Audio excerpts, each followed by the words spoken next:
Madame, Messieurs, bonjour. Elle est née pour chanter. Elle est née pour rendre toute la gloire à Dieu. Elle est née pour édifier à travers des cantiques. Nous avons l'honneur et le privilège d'être aujourd'hui dans le sanctuaire de chantre Sandrine Tatiana, qui va essayer de nous ouvrir son univers afin que nous puissions vous le restituer. Chantre Sandrine, bonjour. Bonjour. Comment ça va? Ça va très bien, grâce à Dieu, et vous? Ça va très bien, merci. Merci. Alors, vous êtes une des voix du gospel qui porte le plus aujourd'hui, ce n'est pas exagéré de le dire. Amen. On rend grâce à Dieu. On rend grâce à Dieu. C'est une histoire qui a commencé quand, avec Jésus-Christ? Bon, depuis mes 18 ans, bon, moins que ça, avec la chorale des enfants, au niveau de la paroisse Immaculée Conception d'Abobo, Koulicha. Et c'est après la chorale que je suis allée à Bobo Saint-Joseph avec le père Nanan Sosten, dans sa fraternité dans le temps, la Divine Rédemption, où j'ai été dans son cœur, voilà, un groupe charismatique. C'est comme ça que tout a commencé. Vous avez dit avant 18 ans, généralement à cet âge, les jeunes filles sont dans le PIA, sortir, s'amuser. Vous vous accrochez à Jésus-Christ, pourquoi? Oui, Dieu m'a fait grâce. Vraiment, Dieu m'a fait grâce parce que faut dire que les parents ne sont pas chrétiens, c'est vrai, mais on a notre grande sœur qui a connu vite le Seigneur et c'est grâce à elle que j'ai suivi ses pas. Madame Zékou, que je salue au passage. Et vous vous définissez comme chantre catholique ou chantre chrétienne tout court? Bon, je suis de l'église catholique, mais notre Dieu est universel. Donc je peux dire que je suis chantre chrétienne. Il vous arrive d'aller dans les autres confessions religieuses pour chanter? Ouais, de temps en temps. Sur invitation, oui.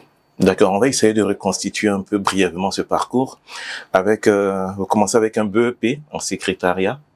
Après, vous allez pour la musique à l'INSAC, où vous faites un bac H, un bac musical. C'est pourquoi je disais dans l'intro que vous êtes né pour chanter. D'accord, là je l'accepte. D'accord. Et qu'est-ce que représente la chanson pour vous? C'est tout pour moi. C'est ma vie. Parce que j'ai d'abord aimé la musique et ensuite, à la suite du Seigneur, le Seigneur m'a appelé pour ça, pour le suivre, pour chanter pour lui. J'ai essayé de mettre en pratique ce que la parole de Dieu nous demande, d'aller par toutes les nations, faire des disciples. Donc par ma voix, le Seigneur m'envoie faire des disciples. Donc c'est une mission. On imagine que dans la douche vous chantiez quand vous l'aviez. Oui. D'accord. Et qu'est-ce que l'INSAC a apporté à votre carrière de chantre aujourd'hui? Est-ce que pour être chantre, on a besoin de passer par l'INSAC, je veux dire? Non, pas forcément, mais pour se performer, c'est-à-dire que pour l'INSAC, c'était pour la technique vocale. Voilà, savoir placer les notes, parce que on peut être chantre et puis ne pas savoir chanter. C'est-à-dire que comment placer une note, si une gamme est haute, comment la positionner, comment être à l'aise, voilà, en chantant. C'est ça l'importance aussi de l'INSAC. Et la carrière musicale, à proprement parler, a commencé en 2016? Oui. Avec votre premier album? Oui. Le premier album est sorti en 2016, en juillet 2016. Jésus prend mon cœur, un album de 6 titres. Et suite à cela, 2 ans après, le second album est sorti, Dans tes pavis, en 2018. Un album également de 6 titres. 6 titres. On a l'impression que c'est seulement maintenant qu'on vous connaît, beaucoup plus qu'avant. Je ne sais pas si c'est moi seul qui ai cette impression. Oui, il faut dire que quand le premier album est sorti, le tapage médiatique n'a pas été ça. C'est-à-dire que la communication autour de ces 2 albums n'a vraiment pas été ça. Donc, je me dis, la Bible dit que Dieu fait chaque chose en son temps. Donc, je me dis que c'est le temps de Dieu. Si je suis connu maintenant, c'est le temps de Dieu. C'est le Seigneur qui l'a décidé. Et vous avez une voix qui transporte, une voix qui est une évangélisation à elle seule. Est-ce que vous en avez conscience? Oui. Par les témoignages des uns des autres, je me rends compte que je ne chante plus pour moi, mais comme vous pouvez le dire, c'est plus moi qui vis, c'est le Christ qui vit en moi. Donc, je suis heureuse du don que le Seigneur a mis en moi. Et pour arriver à ce résultat, on imagine qu'on vit une vie de sanctification particulière? Oui, on essaie de marcher à la suite du Christ. On tombe, c'est vrai, mais on se relève parce que le Seigneur nous dit, tombe cette fois, mais cette fois, relève-toi. Donc, on tombe, on essaie de se relever. On ne reste pas par terre. D'accord. Comment on pourrait résumer votre vie chrétienne au quotidien? Comment ça se présente? Comment ça se passe? Bon, comme tout chrétien, les matins, quand on se réveille, on rend grâce à Dieu pour le souffle de vie. D'accord. Voilà, parce que c'est pas évident de se réveiller et être en vie. Voilà, donc on rend grâce à Dieu. On essaie de confier sa journée au Seigneur et puis essaie de meubler pour avoir une relation particulière avec le Seigneur. Et comme tout chrétien catholique, les dimanches, aller aux différentes messes. D'accord. Et il y a ce concept que vous avez créé, l'espace de la miséricorde, pour un temps de compassion et de supplication. Comment l'idée est venue et comment ça s'est imposé aujourd'hui? L'espace de la miséricorde, c'était juste un truc pendant la Covid, en mars 2024. Je me rappelle quand je suis rentrée du Burkina Faso, c'était un peu chaud en Italie, c'était compliqué. Il y avait assez de morts, donc je me suis assise et dit, bon, attends, j'ai créé rapidement un petit groupe Messenger où on va essayer de prendre 3 jours de jeûne et prier pour nos frères et sœurs qui sont les pays touchés voilà, par la maladie. Donc, c'est comme ça que j'ai créé le groupe. On était peut-être 5-6 personnes. On devait jeûner mercredi, jeudi et vendredi. Et faire comme exercice spirituel la méditation de la parole de Dieu et le chapelet à la divine miséricorde pour implorer le pardon de Dieu pour ces différents pays. Donc, c'est comme ça qu'on a jeûné mercredi, on a prié jeudi et vendredi, j'ai reçu de faire le chapelet en direct. D'accord. Donc, j'ai contacté ma productrice, je lui ai dit, j'ai bien envie de faire ce chapelet-là cette fois en direct. Elle m'a dit, si tu le ressens, c'est que c'est le Seigneur qui t'inspire, vas-y. C'est comme ça que je me suis lancée. On était 2-3 personnes. On a commencé un vendredi, on a fait samedi, dimanche, on n'a pas fait lundi. J'ai repris. Et puis, c'était comme ça au fur et à mesure, 10 personnes, 20 personnes. Et quand la Covid tirait à sa fin, j'ai voulu arrêter, mais il y a des mamans qui m'appelaient des États-Unis, de la France. Non, n'arrête pas. Ça nous fait du bien. Tu ne peux pas comprendre le bien que ça nous fait. N'arrête pas. C'est comme ça que j'ai continué jusqu'à aujourd'hui. D'accord, chez les catholiques, on connaît le rosaire classique, le chapelet, mais vous êtes beaucoup plus focalisé sur le chapelet de la Divine Miséricorde. C'est quoi ce chapelet d'abord et puis pourquoi se focaliser sur ça particulièrement? Bon, le chapelet de la Divine Miséricorde a été inspiré par Sœur Faustine, Sainte Faustine, voilà, qui le Seigneur lui a révélé de prier pour nos péchés. Voilà, ça veut dire que quand tu pries le chapelet de la Divine Miséricorde, tu demandes la clémence de Dieu, le pardon de Dieu pour nos péchés, pour nous et pour le monde entier. Donc, à côté du chapelet, du rosaire que tout le monde connaît, il y a aussi le chapelet à la Divine Miséricorde pour implorer le pardon de Dieu pour nos péchés. Le chapelet couplé à des cantiques que tu donnes aussi. Hein. Oui. C'est un mini-concert, hein, tout ça. Je peux dire, c'est un temps de grâce. Un temps de grâce. Voilà, je ne dirais pas un concert, mais je veux dire un temps de grâce parce que les uns et les autres viennent et ils reçoivent assez de grâce. Est-ce qu'il y a des témoignages à partager là à nos internautes pour savoir des vies qui ont été impactées par ces moments de compassion, de supplication? Oui, déjà, le plus grand témoignage, déjà, c'est les cœurs qui sont touchés. Parce que les cœurs qui reviennent à Dieu, des personnes qui n'arrivaient pas à prier, et depuis qu'ils sont tombés sur le chapelet à la Divine Miséricorde, ils ont rencontré, parce que faut dire qu'il y a des personnes qui, nous sommes des chrétiens, mais on n'a pas confiance à la miséricorde de Dieu. On se dit, non, mon péché est plus grand. Non, ce que j'ai eu à commettre comme péché, c'est plus grand. Est-ce que le Seigneur peut me pardonner? Mais quand tu fais la rencontre de la miséricorde divine, tu comprends que ton Dieu est plus grand que ton péché. Dieu est plus grand que ton péché. Comme le dirait Sainte Thérèse, notre péché est comme une goutte d'eau dans le brasier ardent de la miséricorde de Dieu. C'est-à-dire que c'est comme l'océan, et puis on jette une goutte d'eau dedans. Est-ce qu'on peut retrouver la goutte d'eau? On peut pas. On peut pas, oui.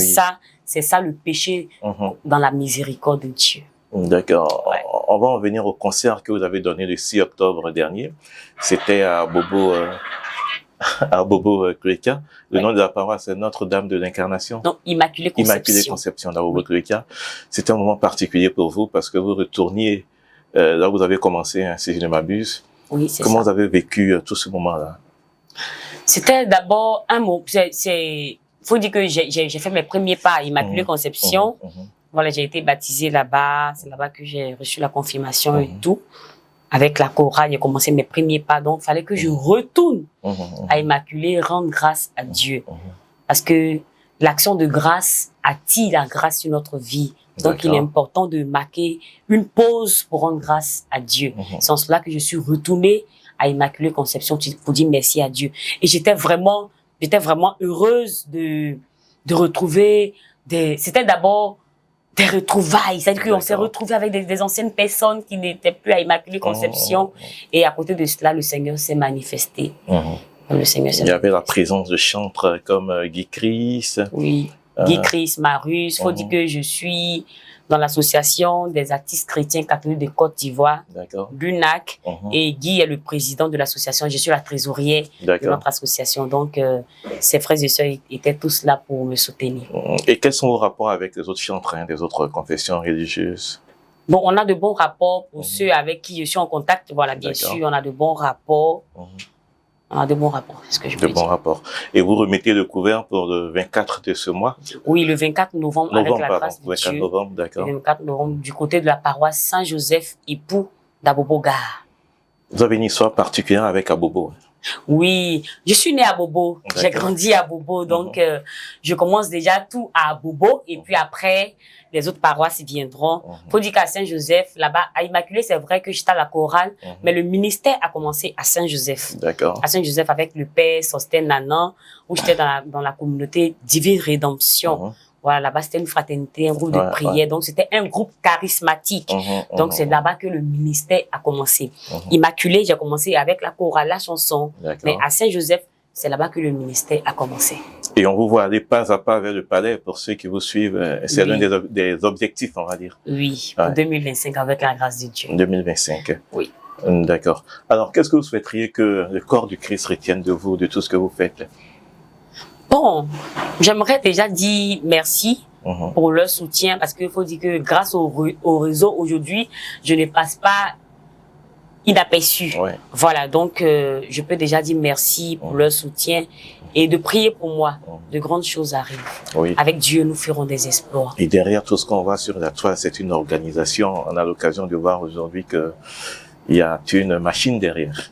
Oui, petit à petit. Petit à petit. Ouais. C'est l'occasion de nous parler un peu de votre équipe avec qui vous travaillez, peut-être. Bon, j'ai une très bonne équipe. C'est la plupart sont mes frères. D'accord. Voilà, mes frères et sœurs, Flora, et de façon libre, de façon volontaire, ils sont venus, ils ont voulu travailler avec moi.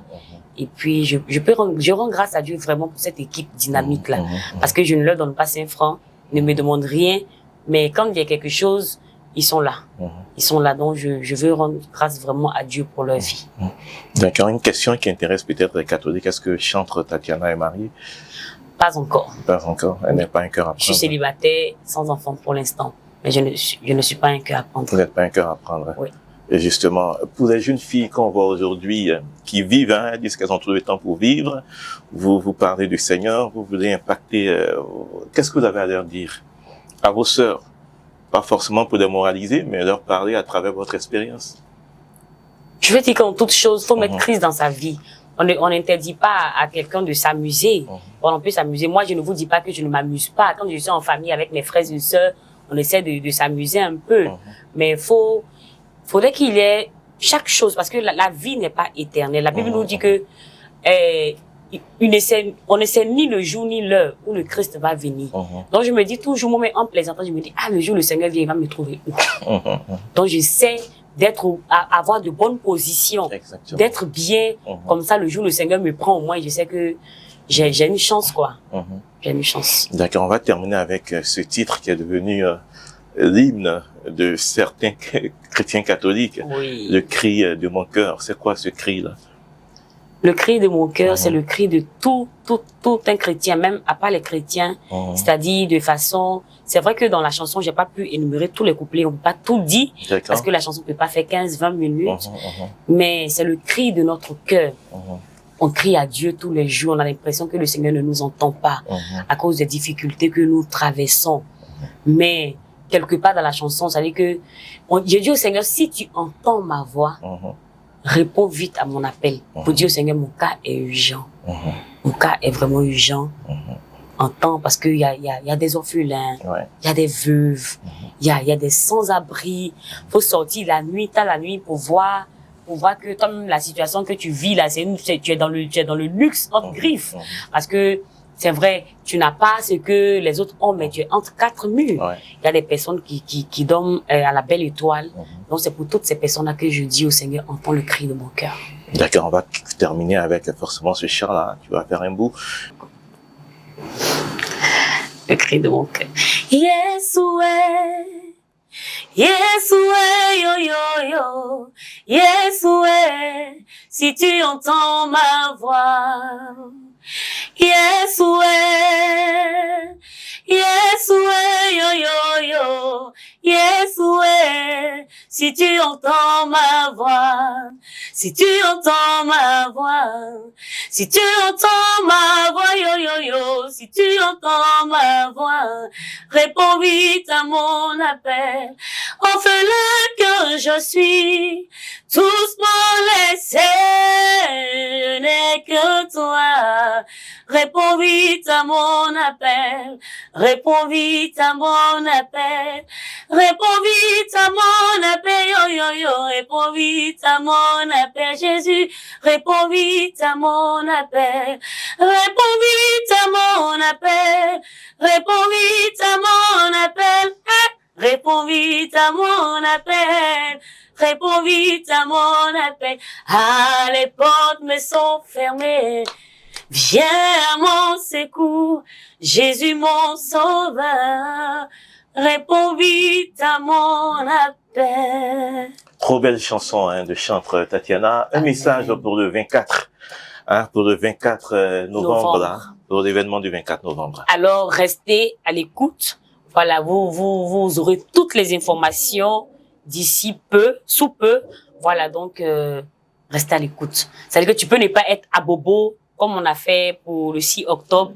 Les gens sont venus de Yopougon, de Cocody. Tu peux ne pas être à bobo, mais reste à l'écoute. Tu viendras ce jour-là communier avec nous. Le Seigneur nous fera du bien. Merci beaucoup à chantre Sandrine Tatiana de nous avoir reçus chez elle. Et puis on reste connecté à vos réseaux sociaux, notamment sur la page L'Espace de la Miséricorde, où elle fait les lives tous les jeudis et vendredis de 14h45 à 16h. C'est l'espace pour bien se sentir, pour mieux se sentir, sans avoir forcément besoin d'aller chez un médecin. Merci d'avoir suivi cet entretien. Merci beaucoup.